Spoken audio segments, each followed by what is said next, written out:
50 jours après Pâques, c'est la Pentecôte, la venue de l'Esprit Saint, et Pierre s'adresse à la foule en ces termes.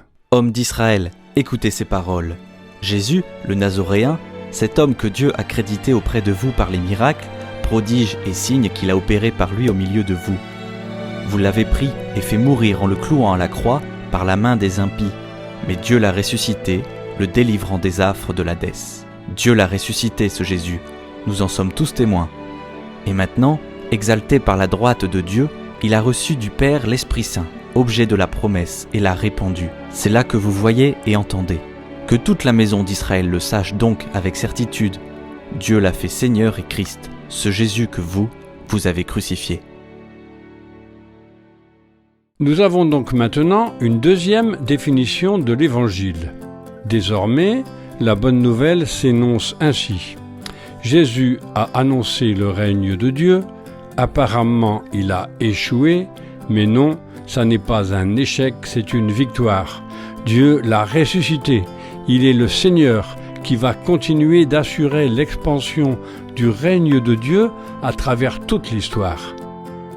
Et cette bonne nouvelle de Pâques est annoncée en Judée, en Samarie, puis progressivement à travers tout l'Empire romain. En voici un exemple très précis. Quand Paul arrive à Corinthe, exactement en l'an 50, il annonce l'Évangile en ces termes. Nous avons ça au chapitre 15 de la première lettre aux Corinthiens. Je vous rappelle l'Évangile que je vous ai évangélisé. Christ est mort pour nos péchés, selon les Écritures. Il fut mis au tombeau. Il est ressuscité le 3e jour, selon les Écritures. Il est apparu à Pierre, puis aux 12. Ailleurs, dans l'Épître aux Romains, Paul a cette expression surprenante. L'Évangile est force de Dieu pour le salut de celui qui croit. C'est donc une nouvelle réponse à notre première question. Une définition très complète de l'Évangile. Paul a dit d'abord d'où vient l'Évangile. Il l'a reçu des apôtres qui ont vu Jésus ressuscité et lui aussi a vu Jésus ressuscité. Il a dit aussi le but de l'Évangile.